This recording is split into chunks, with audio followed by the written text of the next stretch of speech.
কোনোভাবেই রাজনৈতিক স্বার্থে সেনাবাহিনীকে ব্যবহার করতে দেওয়া হবে না বলে জানিয়েছেন তারেক রহমান।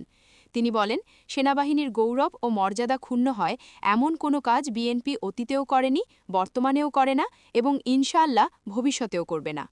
শনিবার ৭ ফেব্রুয়ারি রাতে রাজধানীর হোটেল রেডিসন ব্লুতে সশস্ত্র বাহিনীর সাবেক সদস্য ও পিলখানায় শহীদ পরিবারের সদস্যদের সঙ্গে এক মতবিনিময় অনুষ্ঠানে এসব কথা বলেন তারেক রহমান। অনুষ্ঠানে তার সঙ্গে উপস্থিত ছিলেন তার সহধর্মিণী ডাক্তার জোবাইদা রহমান। তারেক রহমান বলেন, বিএনপি সবসময় বাংলাদেশের পক্ষের দল। বিএনপি সবসময় দেশের স্বাধীনতা ও সার্বভৌমত্বের পক্ষে একটি শক্তিশালী রাজনৈতিক শক্তি। রাজনীতির মাঠে বিএনপি শক্তিশালী থাকলে বাংলাদেশের স্বাধীনতা ও সার্বভৌমত্ব শক্তিশালী থাকে। সেনাবাহিনীর গৌরব ও মর্যাদা ইনশাআল্লাহ অক্ষুণ্ণ থাকে।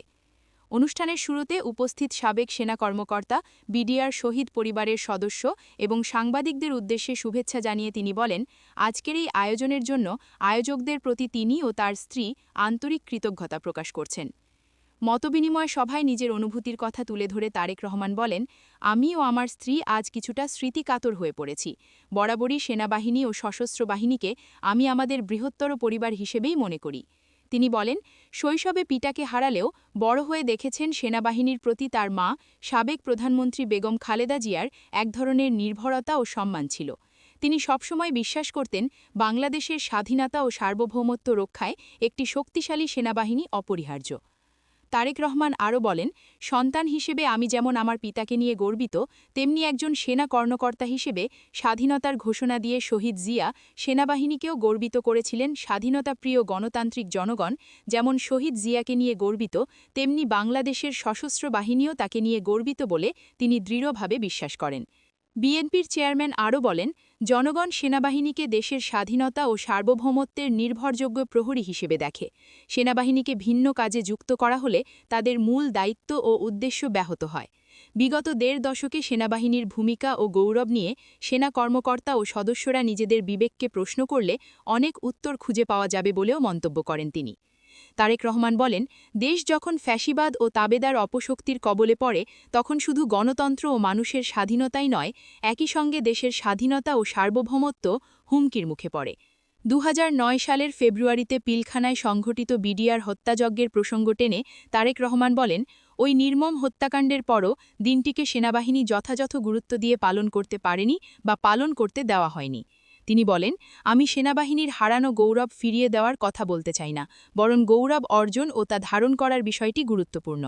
সেনাবাহিনীর গৌরব সেনাবাহিনীকেই রক্ষা করতে হবে। তিনি সেনাবাহিনীর কর্মকর্তা ও সদস্যদের নিজেদের সম্মান ও মর্যাদা সম্পর্কে সতর্ক ও সচেতন থাকার আহ্বান জানান।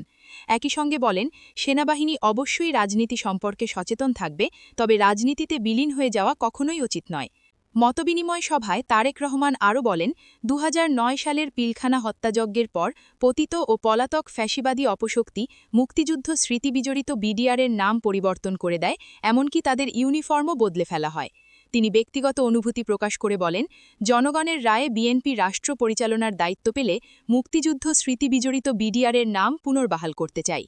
তিনি জানান, ভবিষ্যতে এ ধরনের ঘটনার পুনরাবৃত্তি রোধে সেনাবাহিনীর সঙ্গে আলোচনা করে পিলখানা সেনা হত্যাযজ্ঞ দিবসকে শহীদ সেনা দিবস বা সেনা হত্যাযজ্ঞ দিবস অথবা জাতীয়ভাবে গুরুত্বপূর্ণ একটি দিবস হিসেবে ঘোষণার পরিকল্পনা রয়েছে। অনুষ্ঠানে সাবেক সেনা কর্মকর্তাদের পক্ষ থেকে উপস্থাপিত বিভিন্ন সুপারিশের কথা উল্লেখ করে তারেক রহমান বলেন, জাতীয় নিরাপত্তা পরিষদ গঠন, সেনা আইনের কিছু বিধিমালা সংস্কার সহ প্রস্তাবগুলো অত্যন্ত গুরুত্বপূর্ণ। আগামী ১২ই ফেব্রুয়ারির জাতীয় নির্বাচনে জনগণের রায়ে বিএনপি সরকার গঠন করলে সাবেক ও বর্তমান সেনা কর্মকর্তাদের সমন্বয়ে একটি কমিটি গঠন করে এসব সুপারিশ ও পর্যায়ক্রমে বাস্তবায়নের উদ্যোগ নেওয়া হবে। এছাড়া সেনাবাহিনীর সাবেক কর্মকর্তা ও সদস্যদের দীর্ঘদিনের দাবি ওয়ান র্যাঙ্ক ওয়ান পে নীতি প্রসঙ্গে তিনি বলেন, অত্যন্ত আনন্দের সঙ্গে জানাচ্ছি, আমরা ইতিমধ্যেই আমাদের দলীয় ম্যানিফেস্টোতে ওয়ান র্যাঙ্ক ওয়ান পে অন্তর্ভুক্ত করেছি এবং বাস্তবায়নের ঘোষণা জাতির সামনে দিয়েছি। বিএনপি সরকার গঠন করলে যত দ্রুত সম্ভব এটি বাস্তবায়ন করা হবে।